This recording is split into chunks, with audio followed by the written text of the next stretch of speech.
जवाब में क्या कहते थे? कि मासूम लोग अभी भी जिंदा है। आज भी इसी एतमाद के साथ अपने लिए बात कह सकते हो? हाँ, क्योंकि वो बात अपने लिए नहीं कही थी, तुम्हारे लिए कही थी। मसरिलेश के मुर्शिद जिसके आने वाले एपिसोड में आप लोगों को देखा जाएगा तो शिब्रा और शामिर दोनों की शादी हो जाती है और एक दोस्त दूसरे की बात अच्छी ज़िंदगी बसर खा रही है। सलेमान साहब इस बात में अभी भी राज़ी न हो।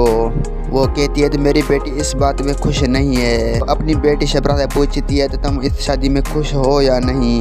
मैं उससे मोहब्बत करती लेकिन उसने मुझे धोखा दिया, लेकिन ये आपकी मर्जी है, मैं इसकी शादी कर चुकी हूँ और मैं बहुत ज़्यादा खुश हूँ। सलेमान साहब अपनी बेटी को कहते हैं तो तुम खुश तो मैं भी खुश है। हमारी अम्मी और सुबिया वो पहले ही चाहती थी तो इसकी शादी फजल बख्श से हो जाए, लेकिन वो बात पूरी हो गई और वो बहुत ज़्यादा खुश है। मैं अपनी खुशी बसर कर रही है और करने चाहिए। और आप शामिर से बहुत ज़्यादा प्यार करते हैं और शामिर आपको खुश रखेगा क्योंकि जो उससे इतनी मेहनत की है अपने के पालने की।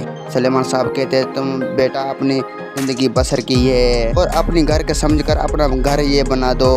आपको इस घर में रहना है। मेरा वीडियो आप लोग कैसी लगी? वीडियो अच्छी लगी तो वीडियो को लाइक और चैनल को सब्सक्राइब कीजिए।